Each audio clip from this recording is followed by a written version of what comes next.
Hello friends, ఈరోజు నా video వచ్చేసి బ్రేక్ఫాస్ట్ ఆలూ పరాటా. చిన్నపిల్లలతో సహా పెద్దవాళ్ళు ఇష్టపడే ఆలూ పరాటాని ఎలా తయారు చేసుకోవాలో చూపిస్తున్నాను. ముందుగా 4 కప్పుల గోధుమ పిండి తీసుకొని అందులో కొంచెం ఆయిల్, టేస్ట్ కొరకి సాల్ట్ వేసుకోవాలి. వాటర్ వేసుకొని సాఫ్ట్గా కలుపుకొని పక్కన పెట్టుకోవాలి. ఒక కుక్కర్ తీసుకొని ఆ కుక్కర్లో ఆలుగడ్డల్ని ఉడికించుకోవాలి. ఇలా ఉడికించుకున్న ఆలుగడ్డల్ని దాని పొట్టు తీసి స్మాష్ చేసుకోవాలి. ఇలా ఆలుగడ్డలు పొట్టు తీసి మెత్తగా స్మాష్ చేసుకోవాలి. స్మాష్ చేసుకున్న తర్వాత 2 ఆనియన్స్ని తీసుకొని సన్నగా కట్ చేసుకోవాలి.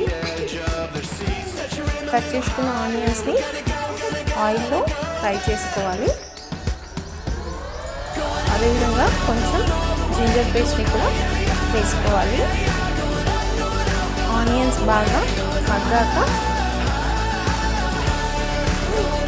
మనం స్మాష్ చేసి పెట్టుకున్న ఆలు ఉంది కదా, ఇందులోకి వేసుకొని కలుపుకోవాలి. కలుపుకున్న తర్వాత కొంచెం సాల్ట్, అదేవిధంగా కొంచెం పసుపు, కొంచెం కారం వేసుకొని కలుపుకోవాలి.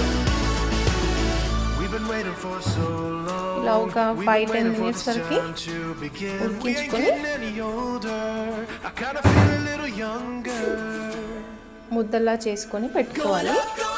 అందులో టేస్ట్ కొరకు కొంచెం ధనియాల పొడి, అదేవిధంగా నేను ఇంట్లో ప్రిపేర్ చేసుకున్న ఆమ్చూర్ పౌడర్ని వేసుకున్నాను. మీరు కావలిస్తే నిమ్మకాయని కూడా వేసుకోవచ్చు.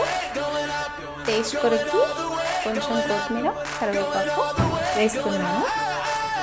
ఇలా అయిపోయాక స్టవ్ ఆఫ్ చేసి ముద్దల్లా చేసుకొని పక్కన ఉంచుకోవాలి. మనం పిండిని నానబెట్టి పక్కన పెట్టుకున్నాం కదా, ఆ పిండిని ఇలా ముద్దలు చేసుకొని చేతితో ఇలా వెడల్పుగా చేసుకొని స్టఫింగ్ కోసం మనం తయారు చేసి పెట్టుకున్న ఆలు పేస్ట్ని ఇందులోకి నింపుకోవాలి.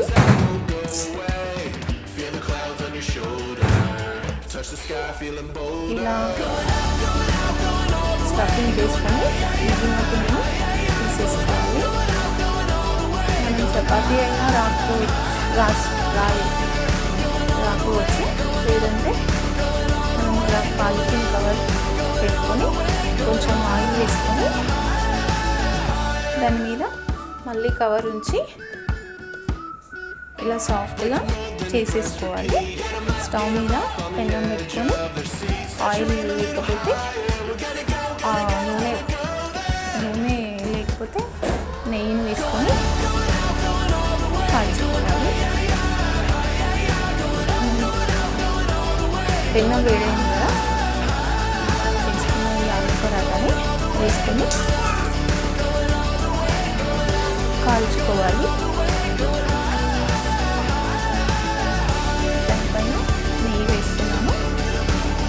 నూనె కూడా వేసుకోవచ్చు. నెయ్యి వేస్తే కొంచెం ఎక్కువ టేస్ట్ ఉంటుందని వేస్తున్నాను. ఆ తర్వాత ఇలా ఒక సైడ్ కాల్చుకొని తిప్పేసుకోవాలి. బాగా కాలింది కదా, ఎంతో టేస్టీగా ఉండే ఆలు పరాటా రెడీ అయ్యిందండి. మీకు ఈ వీడియో నచ్చినట్లయితే సబ్స్క్రైబ్ చేయండి, లైక్ చేయండి, షేర్ చేయండి. Thank you so much.